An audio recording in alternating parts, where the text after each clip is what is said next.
February the 4th, 7:05 a.m. You know, I know a little bit about aircraft. I've worked on them. You know, I'm having trouble understanding this, what they're trying to figure out on this Washington, D.C. Plane collision, aircraft collision. You got an active runway.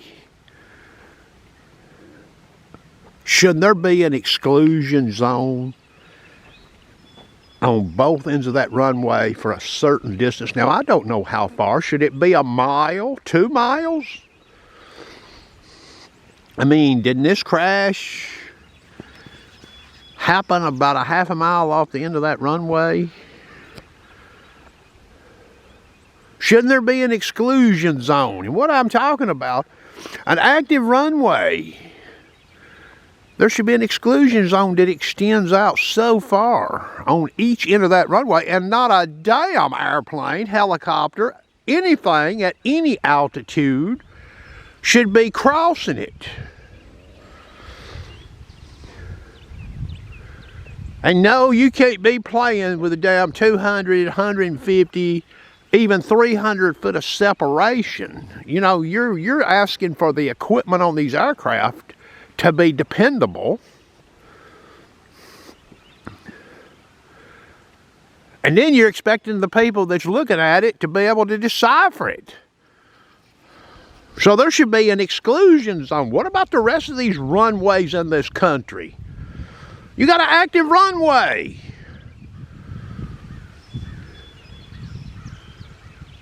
Now, they've showed video footage of this helicopter, and it looked like to me it's proceeding more or less at right angles to the flight path of this aircraft that's approaching.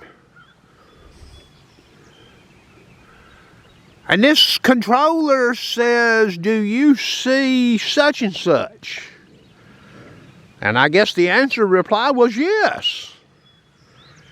And then the controller says, "Go behind this such and such." Now think about what I'm saying here, because this is very important. And I think this has something to do with this disaster. So this controller knew this was a helicopter, didn't he? Now, what can a helicopter do that an aircraft can't do? A helicopter can stop, can't it? It can stop advancing or slow its forward progress down substantially, unlike an airplane can. So when this controller gave this command, "Go behind such and such airplane," and you know, the controller's assuming that this Black Hawk pilot has seen this approaching aircraft. Well, they probably didn't, did they? But the controller's also assuming that this helicopter is going to put the brakes on, but the controller never gave a flight command. So what? The controller is assuming, oh, that helicopter would never cross the end of that active runway out there in what we would probably deem the exclusion zone. And the helicopter never stopped. Based on the video, looked like to me its forward progress continued steadily until there was a collision.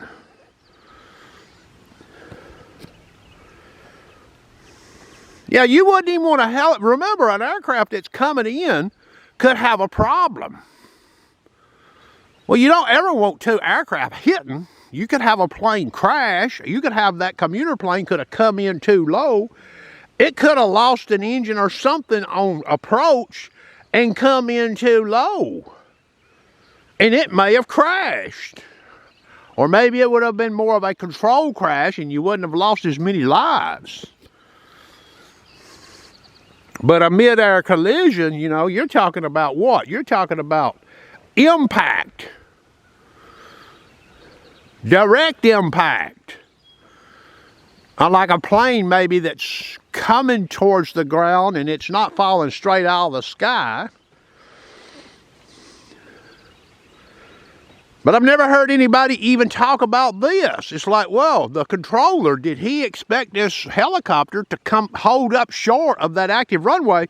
But that helicopter should have never crossed the end of that active runway out there in what would be deemed the exclusion zone. You know, those planes gets lined up on that runway. You know, they're not lining up on it from ultra short distance. You know, they get sort of in there and get lined up with their glide slope and stuff. It's out there. Now, how far should this exclusion zone extend? I don't know. But a half a mile, no, it needs to be no farther than a half a mile. But even inside of that half a mile, I mean, would you expect a helicopter to even cross the middle of that runway flying at any altitude or any aircraft? Hell no. That airspace in this exclusion zone, you know, is only for aircraft that are departing and entering that runway.